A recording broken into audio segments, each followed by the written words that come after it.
Welcome back to Wasteland Engineering. In the previous chapter, we went over some fundamental building strategies in Crossout. We covered topics such as part attachment, armor balance, and pass-through parts.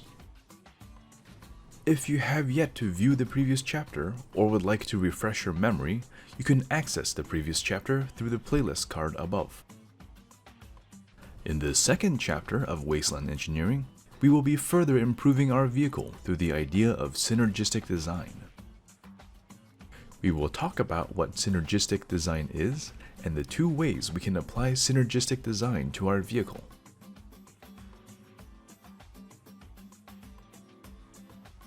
In Crossout, our vehicle is limited by its available energy, item-specific restrictions, and power score considerations. Because of this, we need to carefully choose which items to add to our vehicle and which items to leave behind in our storage. This is the fundamental idea behind synergistic design. Due to design limitations, we want to make sure that every item we are adding to our build is improving it in some way. More specifically, these items should either directly improve our weapons or compensate for the weaknesses of our weapons.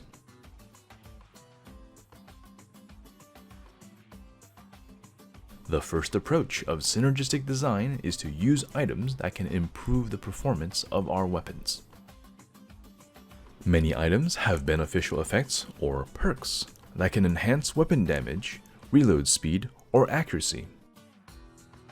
When looking for an item that can improve our weapon, we want to make sure that the item's perk is applicable to our weapon.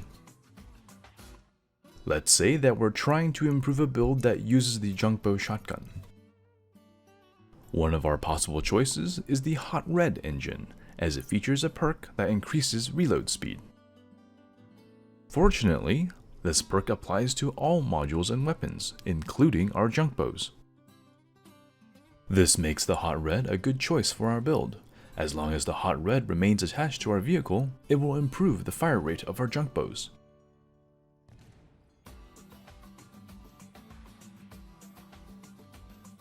It is important to note that weapon improvements can come from other items as well, and not just engines. Cabins, modules, and even movement types may have relevant perks, depending on the weapon we are using.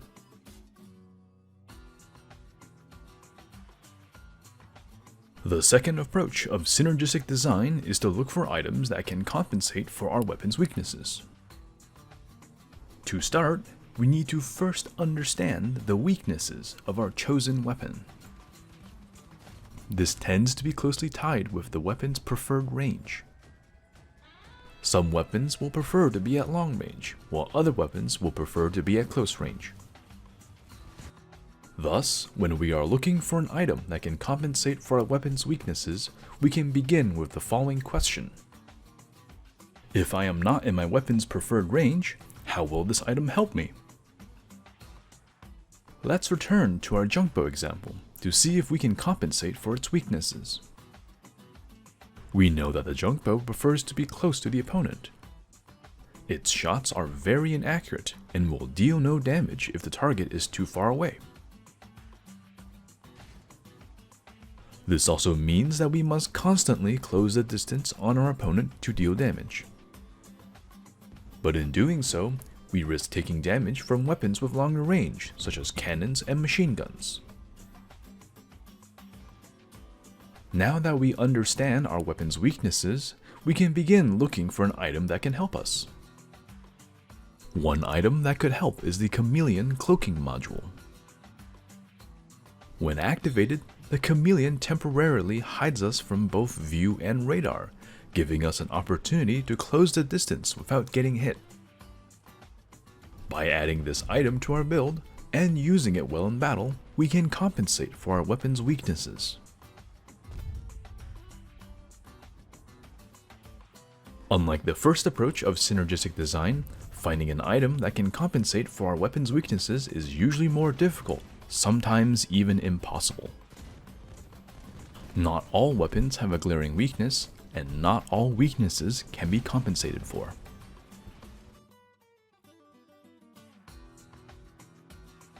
In this episode, we talked about the basics of synergistic design and the two primary methods of applying synergistic design to our vehicle. As we end this episode, we want to keep the following guiding questions in mind. Is every item I am adding to my build actually improving it in some way? Will this item be directly improving my weapon or compensating for the weaknesses of my weapon?